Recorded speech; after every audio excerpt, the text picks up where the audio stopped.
Le 14 juillet 2024, le président zimbabwéen Emmerson Mnangagwa a lancé le programme de sensibilisation communautaire de Gukurahundi de l'appellation donnée au massacre contre des civils, principalement issus de la tribune des Lélé il y a 40 ans. Ce processus de réconciliation a été décrit par le président Mnangagwa comme un cheminement vers la construction d'une nation unifiée.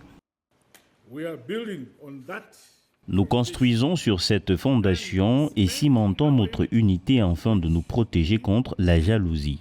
C'est notre pari dans cette nation sacrée, le Zimbabwe.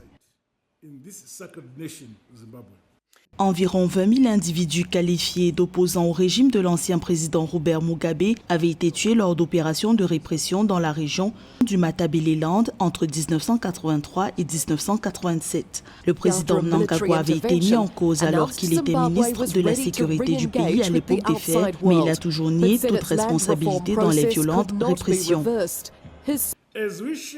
À mesure que nous partageons nos histoires, les blessures du passé commencent à se refermer, permettant ainsi la guérison nationale. En 2017, le président Emmerson Mnangagwa a fait la promesse d'un processus de réconciliation et a créé des groupes de chefs traditionnels locaux chargés d'enquêter sur ces massacres. 72 chefs vont diriger des audiences contre les présumés auteurs de ces massacres. Mais certaines familles de victimes demandent au gouvernement des excuses publiques afin que le processus de réconciliation entamé soit, selon elles, abouti.